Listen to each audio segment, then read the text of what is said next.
நம்முடைய அரசியல் மேடைகள்லையும் சரி, சபைகள்லையும் சரி, ஒரு காரியம் ஒருத்தர் கனம் பண்ணணும் அப்படின்னு சொன்னால், ஒருத்தர் கெஸ்ட் வந்திருக்கிறாங்க, கனம் பண்ணணும்னு சொன்னால், அவங்களுக்கு சால்வை போத்துவாங்க இல்லையா? அது வந்து வழக்கமான நம்முடைய வழக்கத்தில் ஒன்று.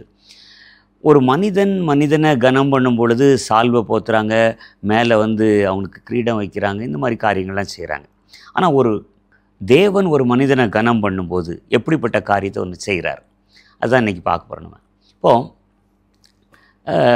ஒரு வாலிபன் ஒரு சபைக்கு போகிறான். போகும்போது அந்த பாஸ்டர்கிட்ட சொல்கிறான், பாஸ்டர் எனக்கு ஒரு சபை கொடுங்க பாஸ்டர், நான் ஊழியம் செய்யணும் பாஸ்டர். அதான் ஃபஸ்ட் டைம் போயிருக்கிறான். அப்போ சொன்னார், இப்போ தான்ப்பா வந்திருக்கிறேனே, உனக்கு வந்ததும் வராதுமா சபை கேட்குறியே, சரி நீ ரெகுலராக வா, நம்ம பார்ப்போம் அப்படின்னு. போயிட்டு ஒரு மாதம் கழித்து மறுபடியும் வரான். பாஸ்டர் எனக்கு ஒரு சபை கொடுங்க பாஸ்டர். பாஸ்டர் டென்ஷன் ஆகிட்டார். வந்திருக்கிறதே இப்போ தான் 2வது தடவை வர, சபை கொடுங்க, வா ஊழியம் செய்யணும்னா. இல்லை பாஸ்டர், நான் போன தடவை வந்துட்டு நான் போனேன், இங்கே பக்கத்தில் ஒரு மலை இருக்குது, அந்த மலையில் ஒரு சின்ன குகை இருக்குது, போய் உட்கார்ந்தேன். ஆண்டவரே நீங்கள் என்னை தெரிந்து கொண்டீங்கன்னு சொன்னால், என்னை நம்முடைய ஊழியத்துக்கு அழைச்சிங்கன்னு சொன்னால் எனக்கு சொல்லுங்கள் ஆண்டவரே, என்னை நிரப்புங்க ஆண்டவரே. ஜெபம் பண்ணிட்டு என் கையில் ஒரு பைபிள் இருக்குது, அங்கே பக்கத்தில் ஒரு ஓடை, அந்த ஓடை தண்ணியை குடிச்சிட்டு 21 நாள் உட்காந்து அழுதுகிட்டே இருக்கேன், ஜெபம் பண்ணிகிட்டே இருக்கிறேன்.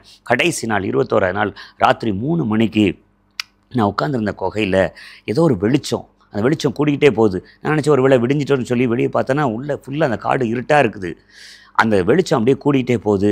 என் மேலே ஒரு கோல்டன் டஸ்ட், தங்க துகள்களால் ஆன ஒரு சால்வை அப்படியே என்னை மூடுது. ஆண்டவர் சொல்லுகிறார், நான் உன்னை நிரப்புகிறேன், என்னுடைய வல்லமையினால் நிரப்புகிறேன், நீ போ. எப்படிப்பட்ட வியாதியஸ்தனாலும் சரி, நீ கை வைக்கும் பொழுது நான் அவனை சுகமாக்குவேன், செத்தவர்களை உயிரோடு எழுப்புவேன். அந்த மனிதன் பேர் வில்லியம் டுமாஸ், ஆஃப்ரிக்காவில் ஒரு பேப்டிஸ்ட் சர்ச்.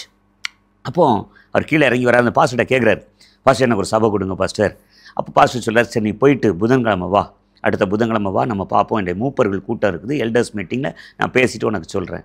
அப்போ எல்டர்ஸ் மீட்டிங்கில் பேசுகிறேன், இந்த மாதிரி ஒருத்தன் வரான், அந்த மாதிரி சொல்கிறேன், பாஸ்டர் அவன் படிப்பறிவில்லாதவன், படிக்கவே தெரியாது, ஏபிசிடி வாசிக்க தெரியாது, ஏன்னா ஒரு பைபிள் காலேஜ் போல் ஒன்றுமே தெரியாது, உங்கள் பின்னாலே நிற்பான், ஒன்றும் செய்யலாம்.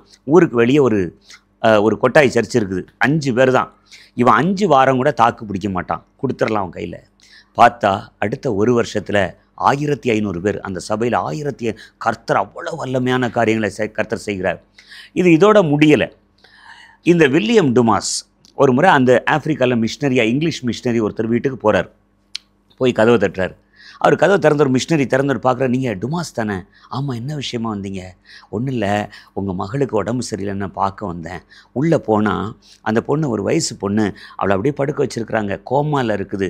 மூளையில் 3ல் 1 பகுதி டியூமர், 3ல் 1 பகுதியை வெட்டி எடுத்துட்டாங்க. அந்த பிள்ளை அப்படியே வெஜிடபிளாக அப்படியே கோமாவில் படுத்துருக்குது. ஜெபம் பண்ணுறார், ஆண்டவரே ஜெபிக்கிற ஆண்டவர் இந்த பிள்ளை எழும்பட்டுன்னு சொல்லி. ஒன்றுமே ஒரு சத்தம் இல்லை, அது அப்படியே இருக்குது ஸ்டில். போயிட்டு வரேன் அப்படின்னு சொல்லிட்டு அதே இடத்துக்கு போகிறார். அதே குகைக்கு, அதே மலைக்கு போய் 2 நாள் கழித்து திரும்ப வர்றார். அந்த வீட்டுக்குள்ளே போகிறார். போய், டார்லிங், ஏசப்பா உன்னை ரொம்ப நேசிக்கிறாருமா, எழுந்துரு. அந்த பிள்ளை அப்படியே உயிரோடு எழுந்திருக்குது. மூளையில் 3ல் 1 பகுதி வெட்டி எடுத்தாச்சு. அந்த பிள்ளை அப்படியே எழுந்திருக்கு. கதை இதோட முடியலை.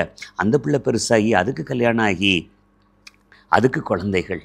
கர்த்தர் அந்த மனுஷன் மூலமாக, வில்லியம் டுமாஸ் மூலமாக பலத்த காரியங்களை செய்கிறார்.